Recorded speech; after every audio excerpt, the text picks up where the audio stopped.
Halo guys, kali ini gue akan menceritakan sebuah film yang berjudul No Exit.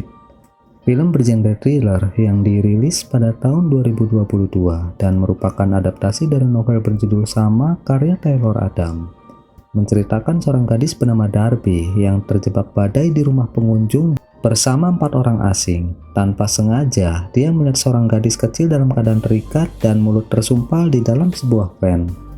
Siapakah yang menculik gadis kecil itu dan apakah Darby bisa menolongnya? Oke guys, daripada penasaran, langsung aja kita simak cerita lengkapnya. Every day was the same.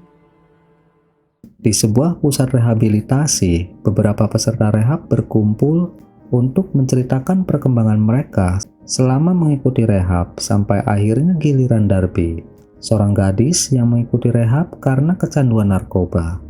Hari itu adalah hari ke-11 Darby mengikuti rehab. Tapi dia tampak nggak bersemangat karena menurutnya rehab itu nggak ada manfaatnya dan seperti di penjara. Saat dokter mencoba menasihatinya, seorang petugas memberitahu kalau ada telepon untuk Darby. Rupanya itu dari Joe, suami kakak Darby yang bernama Devon. Joe memberitahu Darby kalau ibunya sekarang dalam keadaan kritis dan akan segera dioperasi. Dia menyarankan Darby untuk menelpon Devon yang sekarang sedang berada di rumah sakit. Tapi saat Darby mau menelpon Devon, petugas nggak mengizinkannya.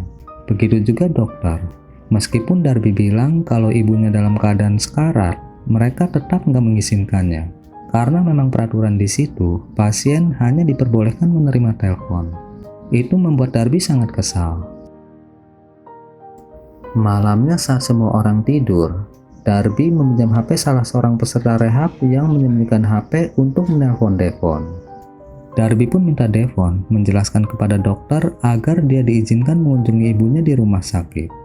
Tapi Devon gak setuju, dia gak mau Darby membuat masalah dan minta Darby gak menelponnya lagi. Karena merasa sangat khawatir dengan keadaan ibunya, malam itu Darby memutuskan kabur dari rehab. Dia mengambil beberapa barang yang mungkin berguna dan mencuri mobil salah seorang pegawai rehab. Kemudian, Darby langsung tancap gas menuju Salt Lake City, kota di mana Devon tinggal dan ibunya dirawat. Dalam perjalanan, Darby menelpon Devon, tapi HP Devon gak aktif. Akhirnya, Darby mengirim pesan suara. Besok, dia akan sampai ke Salt Lake City. Beberapa waktu kemudian, ada pesan masuk dari Devon.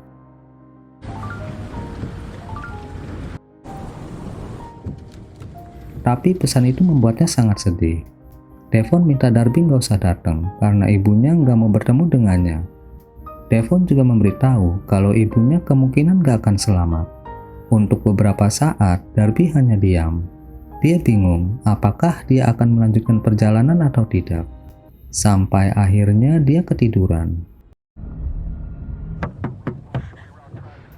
Darby terbangun saat seorang polisi mengetuk kaca mobilnya. Polisi itu melarang Darby melanjutkan perjalanan karena badai baru aja dimulai. Dia memberi Darby 2 pilihan, balik lagi atau menunggu sampai badai reda di rumah pengunjung yang telah disediakan gak jauh dari situ. Setelah berpikir sejenak, Darby memutuskan untuk melanjutkan perjalanannya. Dan dia pun menuju ke rumah pengunjung yang ditunjukkan oleh polisi.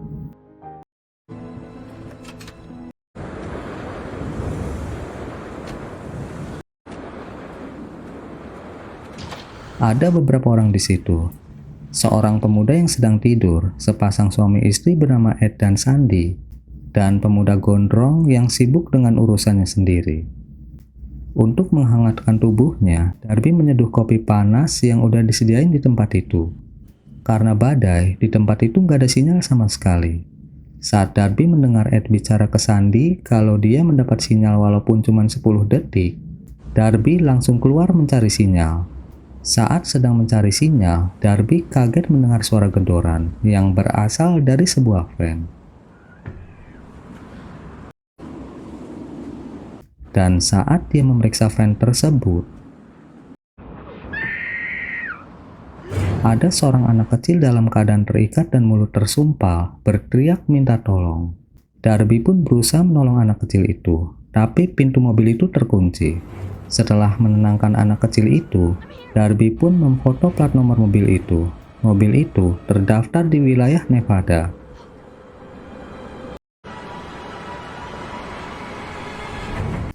Setelah menenangkan dirinya sejenak, Darby pura-pura mencari sinyal dan masuk ke dalam mobilnya. Dia mencoba menelpon 911, tapi nggak tersambung.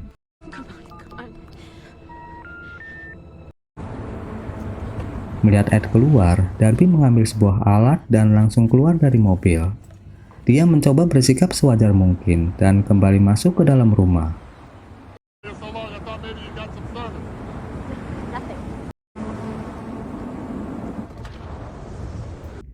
Darby pun memperhatikan orang-orang di ruangan itu, tapi saat ini semuanya tampak biasa.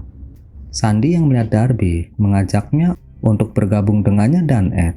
Dia juga menanyakan nama Darby. Darby pun bergabung dan menyebutkan namanya, begitu juga Ed dan Sandy. Mereka menyebutkan nama mereka. Sandy juga menanyakan nama pemuda gondrong yang ternyata bernama Las, dan juga pemuda yang baru bangun tidur yang bernama S. Sambil menunggu badai reda, Ed mengajak semuanya main poker. Karena poker hanya bisa dimainkan oleh 4 orang, Lars yang juga pengen ikut main mengusulkan permainan yang bisa dimainkan oleh semua orang. Nama permainan itu bullshit. Ed nggak keberatan, karena yang lain juga nggak ada yang keberatan. Lars pun bergabung dan mulai menjelaskan aturan permainan bullshit. Sambil mendengarkan penjelasan Lars, Darby memperhatikan fan itu. Tapi nggak ada apapun yang terjadi, sampai akhirnya Lars beres menjelaskan cara bermain bullshit. Dan mereka pun mulai bermain. Sambil main, Darby bertanya-tanya tentang mereka. Mereka nggak ada yang curiga, dan saling bertanya dan menceritakan tentang diri masing-masing. Rupanya, Ed adalah seorang pensiunan tentara, sama seperti ayah Darby. Dan Sandy adalah seorang mantan perawat. Mereka berdua mau ke kota Reno untuk liburan, dan S mau pulang ke rumahnya nggak jauh dari Salt Lake City. Sedangkan Las mau pulang ke Battle Mountain di Nevada Tengah. Ketahuanlah siapa pemilik van sekaligus si penculik. Saat itu, permainan berakhir. Las yang kalah di permainannya sendiri merasa kesal dan marah-marah. Semua heran melihat kelakuan anehnya. Darby menggunakan kesempatan itu untuk ke WC dan kembali mencoba menelpon 911. Tapi masih nggak tersambung. Saat mencoba mengirim pesan, pesannya juga gagal terkirim. Akhirnya, Darby pun mulai berpikir apa yang mungkin bisa dia lakukan. Saat melihat papan di dinding, dia mencari alat dan membuka papan itu. Sesuai dugaannya, papan itu menutup lubang menuju keluar. Darby pun mengendap-endap menuju ke mobil Las.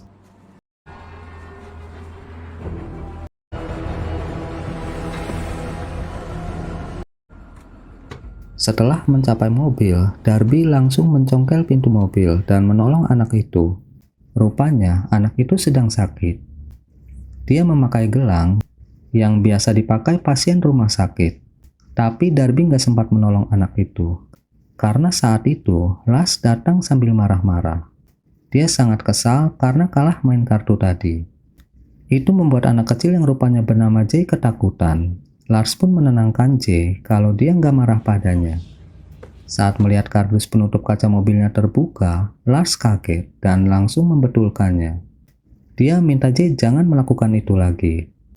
Lars yang niatnya membawa cemilan untuk Jay malah lupa membawanya. Akhirnya, dia balik lagi ke dalam rumah untuk mengambil cemilan. Karena Lars pasti balik lagi, Darby nggak bisa terus di situ. Dia menenangkan Jay kalau dia akan mencari pertolongan dan balik lagi menolong Jay. Dia meninggalkan cutternya di dekat Jay dan buru-buru pergi karena saat itu Lars menuju ke mobil. Tapi sialnya, Lars menjatuhkan kunci mobilnya dan melihat telapak kaki Darby. Merasa curiga ada yang masuk ke dalam van-nya, Lars pun mengikuti telapak kaki itu. Sementara Darby yang udah balik lagi ke WC langsung menarik S yang mencarinya ke dalam WC. Saat itu, Lars berhasil mengikuti jejaknya dan masuk juga ke dalam WC. Darby pun langsung mencium S agar Lars nggak curiga.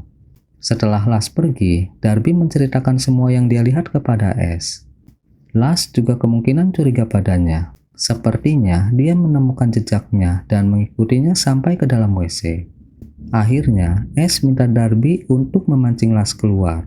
Saat Lars mengikuti Darby, dia akan mengajak Ed menyergap Lars. Awalnya, Darby takut karena Lars punya senjata. Tapi setelah Ash mencari senjata dan menemukan tembakan paku, Darby setuju melakukan rencana Ash. Darby pun berjalan keluar menuju ke mobil Lars.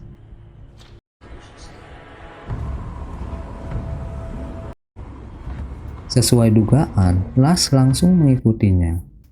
Darby langsung membuka plaster di mulut Jay dan mengajaknya segera kabur.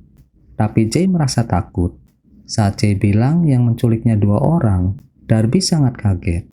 Dia langsung mengintai keluar dan ternyata Ash adalah teman Lars. Jelas, penculik satu laginya adalah Ash. Saat itu, Ash memarahi Lars karena menyebutkan tujuannya. Dia minta pistol Lars dan memberikan pistol paku kepadanya. Kemudian, dia mengajak Lars menangkap Darby. Let's go.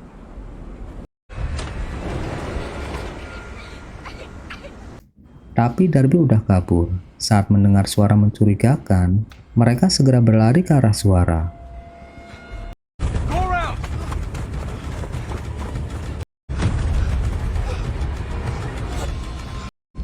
Everything okay? Yeah, it's all good. Karena Darby nggak keluar lagi, Lars pun masuk ke dalam rumah. Ed yang merasa curiga kepada Lars bertanya di mana Darby dan menatapnya dengan curiga. Where's Darby? Dengan gugup Lars bilang mungkin Darby keluar mencari sinyal. Karena khawatir Darby kenapa-napa, Ed pun keluar mencarinya. Sementara itu, Ash yang mencegat Darby mengambil HP Darby dan memeriksanya. Dia menghapus pesan yang dikirim Darby ke 911 dan minta Darby nggak usah ikut campur masalahnya. Dia juga memberitahu Darby kalau Jay sakit dan akan mati kalau kelebihan adrenalin.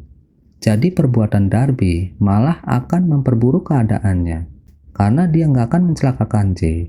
Setelah mendapatkan uang tebusan, dia akan mengembalikan Jay ke keluarganya tanpa luka sedikit pun. Saat itu, Sandy ke WC. Sandy sedikit kaget melihat Darby, yang dari tadi dicari-cari malah ada di WC. Dia minta Ash meninggalkan dia dan Darby karena dia mau bicara dengannya. Sebelum pergi, Ash mengancam Darby agar tutup mulut. Kalau enggak, dia akan membunuh semuanya. Melihat sikap Darby sedikit aneh, Sandy minta Darby menceritakan apa yang mengganggu pikirannya. Tapi Darby meyakinkan Sandy kalau semuanya baik-baik aja. Akhirnya, Sandy mengajak Darby kembali ke ruang tengah. Saat itu semuanya telah berkumpul, Ed juga telah kembali. Darby pun bergabung, seolah nggak ada yang terjadi. Saat itu, Darby melihat Jay keluar dari van. Lars yang juga melihat itu langsung keluar mau menangkapnya. Darby juga langsung ke WC. Ash yang curiga Darby akan melakukan sesuatu langsung menyusulnya. Ternyata Darby hanya memancing Ash. Tapi sayangnya, Ash terlalu kuat baginya. Dia nggak mampu melepaskan dirinya dari cekikan Ash. Saat nafasnya hampir habis, Lars datang. Dia memberitahu Ash kalau Jay ngumpet di gunung. Dia nggak mau keluar walaupun kedinginan. Lars sangat khawatir dengan keselamatan Jay. Mendengar itu, Ash pun menyuruh Darby untuk merayu Jay keluar. Darby yang melihat kunci mobil Ash terjatuh, diam-diam mengambilnya. Setelah itu, mereka pun mencari Jay ke gunung. Darby yang mendengarkan pembicaraan Jay dan Lars akhirnya tahu kalau mereka bekerja kepada orang tua angkat mereka yang mereka panggil Paman Kenny, dan ternyata mereka mau menjual Jay. Mereka nggak berniat minta tebusan ke orang tua Jay. Saat mereka sedikit lengah, Darby berhasil kabur.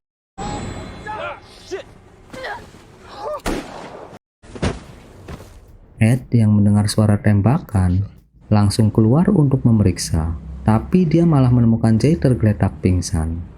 Ed pun langsung membawanya ke dalam. Sandy yang seorang mantan perawat langsung menolong Jay.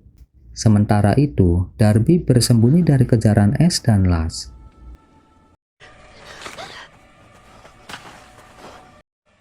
Dia berhasil mengecoh mereka dan langsung lari masuk ke dalam rumah.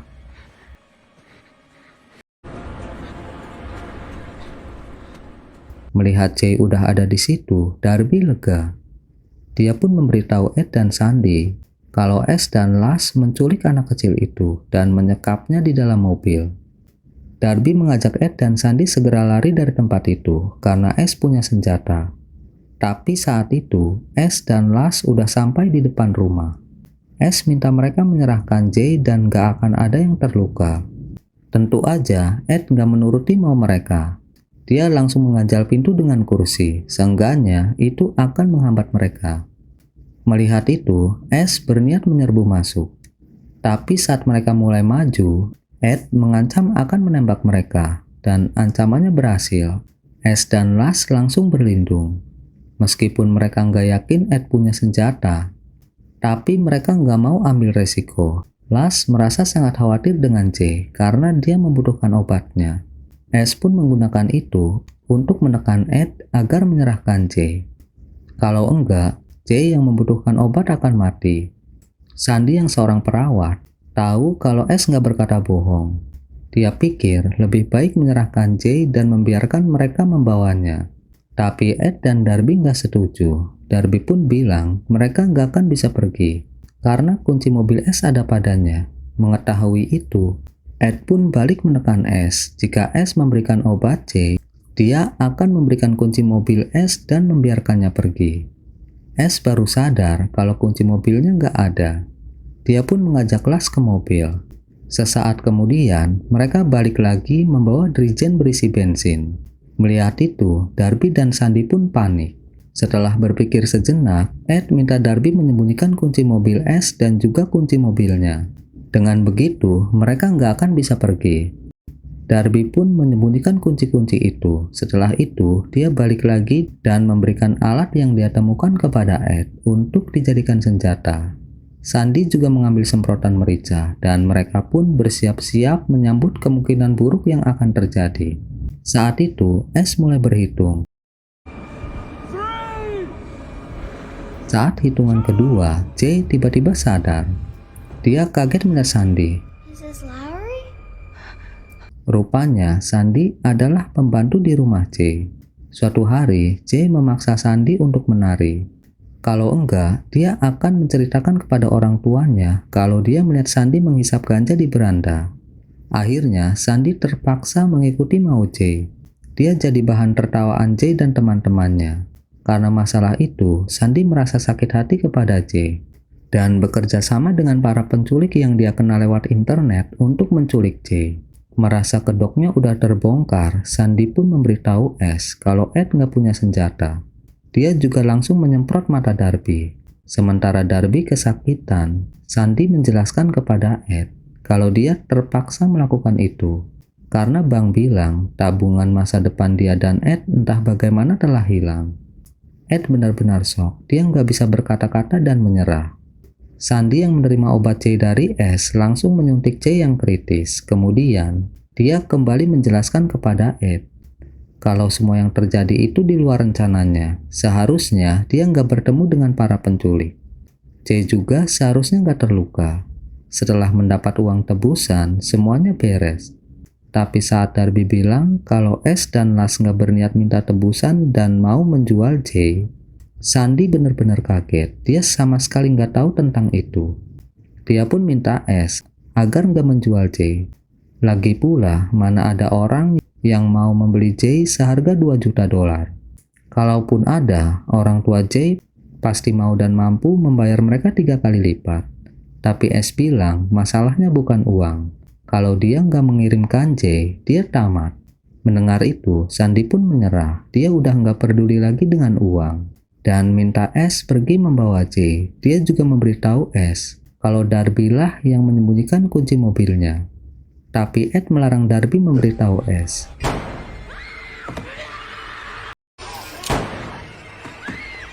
Tiba-tiba, Ash menembak Ed dan juga Sandy yang nekat menyerangnya. Setelah itu, Ash memaku tangan Darby ke dinding kayu.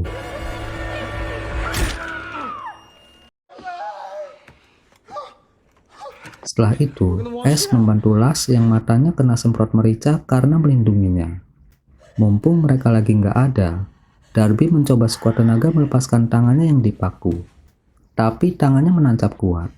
Dia mencoba mengambil palu yang tergeletak di situ, tapi kakinya kurang panjang. Akhirnya, dia minta tolong Jay mengambilkan palu. Tapi Ash dan Lars saat itu balik lagi ke ruangan itu. Ash pun bertanya di mana Darby menyembunyikan kunci mobilnya. Tapi Darby pura-pura nggak tahu. Saat itu ada pesan masuk di HP Darby. Ash pun memberitahu Darby kalau ibunya telah meninggal. Sesaat kemudian ada pesan dari 911. Mereka udah mengirim polisi ke tempat itu. Meskipun Ash udah mendelete pesan Darby, tapi setelah sinyal mulai normal, pesan itu tetap terkirim. Mengetahui polisi menuju ke tempat itu, Ash mengancam Darby akan memaku tangan Jay jika Darby nggak memberitahu di mana dia menyimpan kunci mobilnya.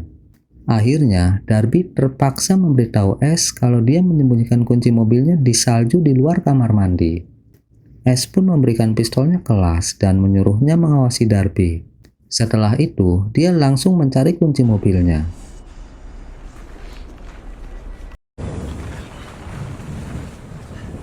Darby yang tahu Lars nggak sejahat Ash dan nggak akan menyakiti Jay, minta Jay mematikan lampu. Dia meyakinkan Jay yang takut kalau Lars nggak mungkin menyakitinya. Akhirnya Jay menurut dan perlahan mendekati saklar lampu. Lars yang melihat itu menyuruh Jay kembali ke tempatnya, tapi Jay terus melangkah. Darby juga merayu Lars kalau dia nggak seperti Ash yang kejam. Lars pun mulai bingung dan panik. Dia mohon agar Jay kembali ke tempatnya sebelum Ash kembali. Darby menggunakan kesempatan itu untuk melepaskan paku yang menancap di tangannya dengan palu yang dia sembunyikan.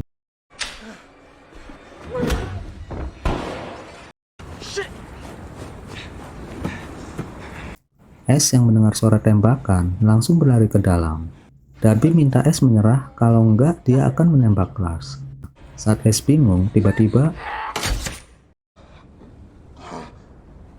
Ash yang sangat menyayangi Lars udah nggak peduli lagi dengan Darby yang membawa Jay pergi dari tempat itu. Dia segera menolong Lars yang sangat ketakutan dan menenangkannya kalau semuanya akan baik-baik aja. Dia juga udah menemukan kunci mobil dan mereka akan segera pulang. Ash pun dengan hati-hati menuntun Lars keluar, tapi tiba-tiba Lars terjatuh. Dia terpleset genangan darah. Sejenak, Ash tertegun melihat Lars nggak bergerak lagi. Dan akhirnya dengan kemarahan luar biasa, dia menembaki Darby yang berusaha pergi dari tempat itu.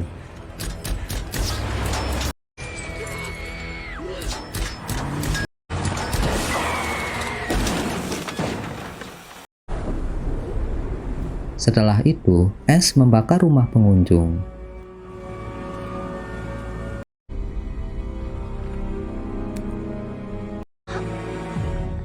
Darby akhirnya sadar. Dia berusaha sekuat tenaga untuk bangun. Karena saat itu, Ash menuju ke arahnya. Untungnya, polisi datang dan menodong Ash dengan pistol. Ash pun pura-pura panik. Dia memberitahu polisi kalau ada orang terluka di dalam mobil. Melihat Ash lengah, Darby pun menembaknya.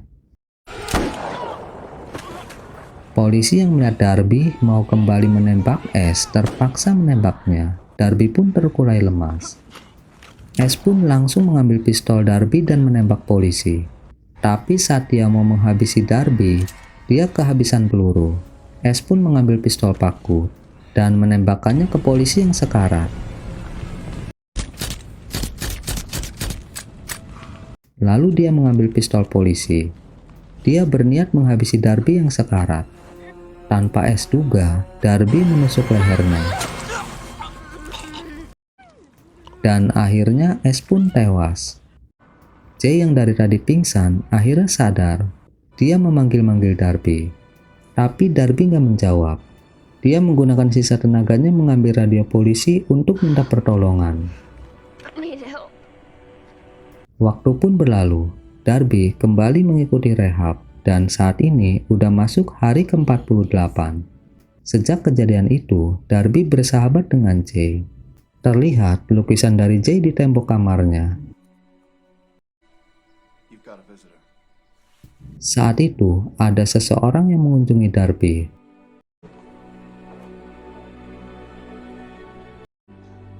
Devin? Dan ternyata orang itu adalah Devon. Oke guys, segitu aja dulu alur cerita kali ini. Gua pamit, see you next time di video berikutnya.